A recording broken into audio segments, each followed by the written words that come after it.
Eh ben, ce soir, c'était animé côté Real Madrid, dis donc. Cette information, elle plaira pas à tout le monde. Elle en fera broncher plus d'un. Mais Kylian Mbappé est désormais le tireur numéro 1 de penalty au Real Madrid. C'est une décision qui a été prise par Carlo Ancelotti en personne. Peut-être que Carlo Ancelotti a des posters de Mbappé. Peut-être que Carlo Ancelotti est fan de lui, il a peur de lui. Le Real, c'est une petite institution. Vinicius, il est là depuis plus longtemps que lui. Et Mbappé, il vient y tirer les penalty. Il pense qu'il va imposer sa dictature au Real. Les gars, pour ceux qui ne seraient pas au courant, l'interview en espagnol de Mbappé, elle est sortie. Et comme vous n'êtes pas sans savoir, absolument tous ses propos sont scrutés. Au peigne fin. C'est-à-dire que même quand il utilise des mots simples, pour dire des choses simples, on va essayer de compliquer la simplicité avec lui. On va essayer d'aller trouver quelque chose qu'il n'a pas dit explicitement pour lui créer des problèmes. Dans son interview, il a répondu à une question qui parlait de son choix de rejoindre le Real Madrid. Il a répondu en disant que le choix il était facile entre l'argent et le Real Madrid. Ils ont compris quoi? Ils ont compris Paris Saint-Germain par argent. Et donc Kylian nous répond, la question était sur l'étape d'après et le choix par exemple de l'Arabie ou un club comme le Real. Concentrez-vous sur ce qui se passe en France. Le reste, c'est pas pour vous vu que vous ne comprenez pas. La bise. Du coup, vous vous en doutez bien, énormément sont tombés dans le panneau. Et lui, dans l'interview, il aurait pu préciser Paris Saint-Germain, il sait pertinemment pourquoi il l'a pas fait, il en joue.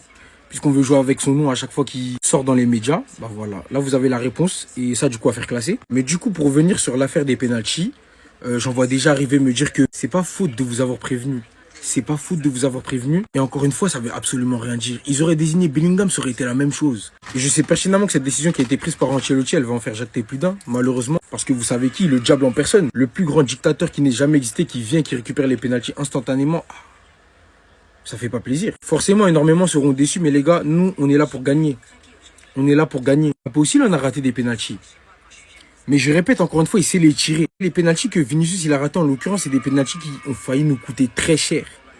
Donc je pense que cette décision qui a été prise par Ancelotti, c'est la plus logique, c'est la plus sensée. Encore une fois, certains ne comprendront pas parce qu'ils sont dans les clans de joueurs, dans du fanatisme. On prend les meilleures décisions pour le club. C'est-à-dire que Vinicius n'est pas un bon tireur de pénalty, je le répète. Je m'en suis jamais caché, il en rate avec le Brésil, il en rate avec le Real, il continuera à en rater. Parce qu'il ne sait pas les tirer. C'est aussi simple que ça. Tu vois sa technique de tir, il ne sait pas tirer les pénaltys. Oui, Kylian Mbappé tire mieux les pénaltys que lui. Oui, David Alaba tire mieux les pénaltys que lui. Et c'est pas une honte. Il n'y a pas mort d'homme. Il n'y a pas de mal à ça. Je répète. Donc, maintenant tout le monde est au courant. Je pense que cette affaire, elle est bouclée. Et j'espère ne pas voir des vidéos du même style que quand l'information est sortie. Comme quoi, Vinicius allait être lieutenant de je ne sais quoi. Frérot, qui en a d'ailleurs sorti une vidéo qui disait que quand tu es sur le terrain et que tu dois faire la passe, tu vas pas dire « Ah oui, je suis le lieutenant, donc je dois lui faire la passe. » Si je dois tirer, je prends la décision de tirer. Les gars, soyez réfléchis s'il vous plaît, soyez intelligents. Faites preuve de lucidité et de bon sens et tout ira bien. Restez sobre, abonnez-vous les gars, on s'attrape. Faudra pas chercher Kylian comme coupable après. Voilà comment ça s'est passé. Lorsqu'il a obtenu le penalty, alors qu'il cherchait à déstabiliser le gardien adverse, il s'est retourné de manière naturelle. Il a donné le penalty à Vinicius.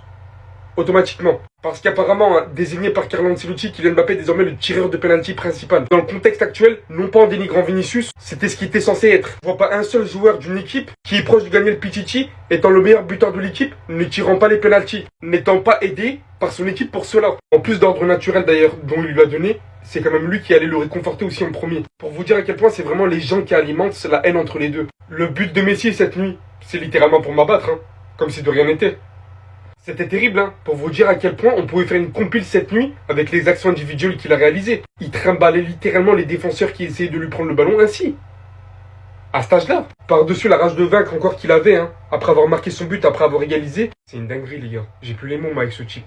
Mais là par-dessus tout, j'attends vraiment le match retour contre Los Angeles Galaxy. Vu comment il l'avait humilié avec la pancarte dans les tribunes, j'ai hâte de voir la suite. À chaque fois qu'il prend la parole, il est critiqué, c'est un truc de fou. Et les gens, ils aiment trop parler pour rien. Regardez, Mbappé met les choses au clair sur sa déclaration. Ce n'était pas difficile de choisir entre l'argent et le Real Madrid. Après, il a expliqué, il n'y a aucun rapport avec le PSG. Moi, personnellement, les gars, je l'avais très bien compris. Il parlait pas du tout du PSG. La question était sur l'étape d'après, donc d'après le PSG. Et le choix, par exemple, de l'Arabie ou un club comme le Real. Donc, tout simplement, il parlait soit d'aller en Arabie Saoudite, donc pour l'argent. Même lui, il te dit la vérité. Si j'allais en Arabie Saoudite, c'était pour l'argent. Ou le Real Madrid. Il a choisi le Real Madrid, son club de cœur, voilà. Et ensuite, il balance une petite pique pour les gens toujours qui parlent pour rien. Concentrez-vous sur ce qui se passe en France. Le reste, c'est pas pour vous. Vous ne comprenez pas. La bise. Bon, ensuite, c'est officiel. Kylian Mbappé, ce sera le prochain tireur de penalty au Real Madrid. S'il rate, Jude Bellingham sera alors le prochain tireur. Ça, par contre, je trouve que c'est n'importe quoi. Genre, il le laisse tirer, mais par contre, s'il rate, ce sera un prochain. Donc, il n'y a pas de confiance. Vinicius Junior restait sur 2 ratés, donc Vinicius, il tirera plus les pénaux. Ensuite, il a dit « Je suis devenu madridista, donc supporter du Real Madrid et joueur du Real Madrid grâce à Zidane. Puis mon autre idole, Cristiano Ronaldo, est arrivé. Je regardais tous les matchs quand j'étais enfant et même quand j'étais joueur. Donc même quand il était au PSG, regardez les matchs du Real, c'est une dinguerie. Par contre, vraiment, Mbappé et le PSG, c'est fini depuis 1 an. Vraiment, on en a marre. C'est trop tout le temps.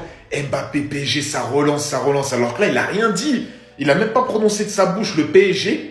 On vient lui dire oui, blablabla, blablabla. C'est trop. Non, c'est pas comme si on vous l'avait déjà dit. Il fallait encore que vous vous fassiez éteindre. Pour ceux qui n'ont pas compris, Kylian Mbappé vient d'écrire un X où celui-ci dit aucun rapport avec le Paris Saint-Germain. La question était sur l'étape d'après et le choix par exemple de l'Arabie Saoudite ou un club comme le Real. Concentrez-vous sur ce qui se passe en France. Le reste, c'est pas pour vous, vu que vous comprenez pas la bise. Ça va être la ref maintenant. La bise. Voilà comment ça a fini. Foot Mercato après s'être fait éteindre par Mbappé. Le post a été supprimé. Parce que pour ceux qui n'ont pas compris à nouveau, il avait fait une interview aujourd'hui où celui-ci dit que le choix entre le Real Madrid ou l'argent n'a pas été une décision difficile. Et tout de suite, les gens, ils ont voulu alimenter en disant voilà, il dit uniquement que le Paris Saint-Germain c'est l'argent et ci et ça. Alors qu'il parle littéralement à ce moment précis et on le savait qu'il avait reçu une offre à 1 milliard de l'Arabie Saoudite sur plusieurs saisons si je ne me trompe pas. Mais les gens, comme d'habitude, ils sont toujours obligés de l'allumer, de s'en prendre à lui. Et voilà comment ça finit, hein. La bise. Arrêtez les gars. Arrêtez de vous apprendre à lui, vous avez toujours pas compris qui ce mec est. Les supporters n'ont pas aimé la réaction à Vinicius, regardez ce qui s'est passé hier soir, ça vient de sortir. Bellingham qui shoot sur la VAR. Parce qu'à ce moment précis, loin de se dire que le Barça pouvait échouer le soir même, on pensait tous que le championnat était achevé. Derrière, beaucoup sont restés sur cette publication de Vinicius qui a fait énormément polémique. Faut savoir qu'hier soir, il a égalisé le nombre de buts que R9 avait planté au Real Madrid. Alors que les supporters s'attendaient principalement à ce que celui-ci montre sa peine et rien d'autre. Parce que je sais pas si vous vous rendez compte, mais si le Barça gagnait hier soir, on avait littéralement perdu le championnat. Voici les réactions que ça a sollicité chez les plus grands supporters sur X. Tu perds la ligue et tu télécharges cette putain de... voilà. Cet homme a probablement perdu le championnat et 1 heure plus tard, il publie un exploit individuel. Waouh. Sérieux, afficher ses propres exploits quand l'équipe a perdu à domicile contre une équipe de relégation. Bref, c'est des commentaires traduits, ils sont tous espagnols à la base. Les supporters n'ont pas aimé le fait qu'il partage un exploit individuel en ajoutant à la fin de la publication une petite phrase de déception. N'oublions pas bien évidemment que le R, cité au-dessus Rodrigo, lui a littéralement fait le muet de son côté. Mbappé a vraiment assumé, il a écrit un mauvais jour aujourd'hui, on devra tout mettre correctement pour le prochain match en Ligue des Champions. De même pour Bellingham qui a à peu près écrit la même chose. Après une telle performance de merde, se justifier est le moindre, le minimum des choses. Hormis le championnat qui était littéralement perdu à ce moment précis, la performance de merde à domicile était aussi à souligner. Les pros Vini, pro Mbappé, je sais pas quoi dans les commentaires là, j'en ai rien à faire. Ici, on est supporter. On veut derrière des justifications. J'ai un scoop pour vous. Yo venía siempre, Marí, con la idea de jugar con Vini. ¿Sí? Yo no imagino el Real Madrid sin Vini. Yo Tout en ayant choisi entre le Ballon d'Or et la Ligue des Champions, gagner la Ligue des Champions avec le meilleur club du monde, c'est remporter le plus grand titre et écrire l'histoire. Le Ballon d'Or est un honneur individuel. Je choisis la Ligue des Champions. Choisir entre le Real Madrid ou l'argent n'a pas été une décision difficile. Je voulais seulement jouer au Santiago Bernabéu avec un maillot du Real Madrid. Je voulais être heureux ici au Real Madrid et je le suis. Et je sais que vous attendez tous ça, la partie la plus croquante. J'ai une très bonne relation avec Vinicius. C'est normal qu'on parle de nous. J'ai toujours eu l'idée de jouer avec Vinicius. Je suis venu au Real Madrid en ayant cette idée-là.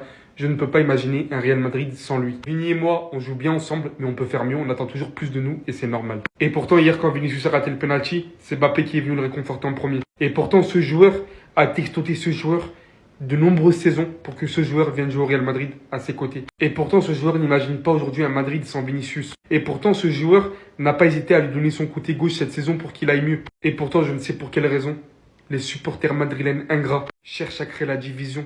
Même après tout ce que vous voyez encore, tout ce que vous lisez, tout ce que je vous ai montré. J'ai trop la haine. J'ai trop la haine. Tu peux t'en réjouir, me faire tous les signes que tu veux. Mais, Aurélien Tchouaméni, joueur du mois, c'est que ça veut dire que le Real Madrid va mal. Voilà, je suis désolé. Pourquoi on fait les choqués d'avoir perdu hier, alors que Aurélien Tchouaméni a été élu joueur du mois au Real Madrid? Non, parce que, ok, Tchouaméni, c'est mieux qu'avant. Mais les gars, Aurélien Tchouaméni... Vous savez, on a qui dans notre effectif? Je dois vous rappeler les noms. Vous allez me dire que je fais le rabat-joie, mais ouais. À la base, Aurélien Tchouaméni, c'est censé être le milieu le plus nul de notre Real Madrid. Pour de vrai, hein. Mais tellement c'est chaud à Madrid que c'est même plus le top des milieux, c'est le top de l'effectif. Luka Modric, Kylian Mbappé, Vinicius, Rodrigo, Jude Bellingham. Et j'en passe. Il vous est tout. Mais Aurélien, y a quoi dans tes oreilles? Y a la drill, y a la tectonique, y a Zouglou.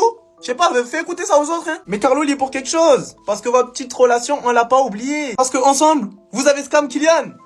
Comment se fait-il qu'il est même pas dans les nominés? Hein? Aurélien, ok, y a rien à dire. Mais Kylian, genre, c'est le seul offensivement qui essaye de proposer un bail. Hein? T'as scam. C'est illégal ce que t'as fait. Rends le trophée à ton frère camerounais. Il faut pas oublier d'où tu viens. Tu t'en es superbement tiré. Le seul être sur FIFA, on a réussi à lui faire une carte avec 0 partout, sauf physique. 0 partout, sauf physique. Et puis guettez la nationalité qu'ils lui ont mis. Carlo, il a TikTok ou quoi? Non, faut le mentionner. Parce que je suis persuadé que Aurélien, je l'éteins. Voilà, comme ça c'est dit. Quand je suis sous bandeau là, voilà. Les Espagnols, vous méritez pas d'avoir Lamine Yamal. Ce jour-là, vous le méritez pas. Quand on sait qu'on parle du futur meilleur joueur du monde, de la future star, de la future légende, les gars. Et qu'on voit qu'il se fait manquer de respect, qu'il se fait insulter par ses propres supporters espagnols. Des supporters à qui Yamal, il a ramené une coupe d'Europe il y a même pas quelques mois d'ici. Tout ça pourquoi, les gars? Tout ça pour un petit drapeau sur sa chaussure, les frères. Parce que, sur sa chaussure de foot, il a mis le drapeau du Maroc et le drapeau de la Guinée équatoriale. Mais franchement, comment on peut être aussi débile? Je vous dis la vérité, les gars, je comprends pas. Mais moi, je vous dis, si on avait eu la chance d'avoir Yamal qui jouait pour le Maroc, pour moi, je vous dis la vérité, il aurait pu mettre le drapeau du Burkina Faso sur sa chaussure. Il aurait pu mettre le drapeau du Vietnam, le drapeau du Sri Lanka. J'en ai rien à foutre, les gars. Quand t'as la chance d'avoir un joueur comme ça qui joue dans ton équipe, tu peux juste t'estimer heureux et te taire, tout simplement, les gars. Mais non, eux, ils préfèrent l'insulter, ils préfèrent lui manquer de respect, ils préfèrent lui cracher dessus, les gars. Franchement, c'est n'importe quoi. Je peux vous dire une chose, les gars, que si Yamal et que n'importe quel binational il avait joué pour le Maroc, jamais de la vie c'est des choses qui peuvent arriver, les frères.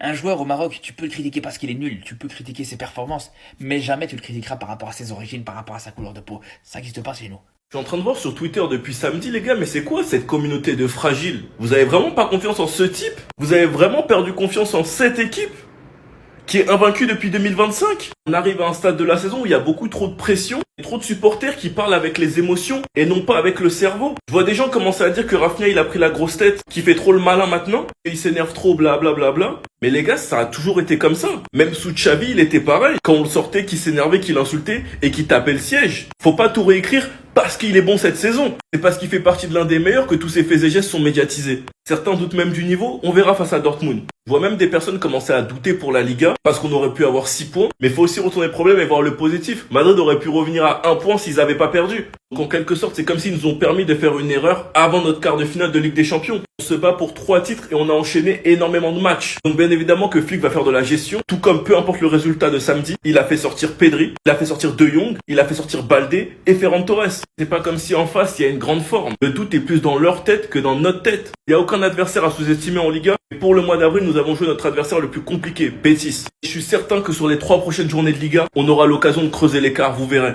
Tout le monde viendra dire que le flickball est délicieux. On a vraiment une commune fragile par moment. Enfin bref, sinon vous les gars, vous en pensez quoi? Ramenez-vous sur cette personne, on s'ennuie.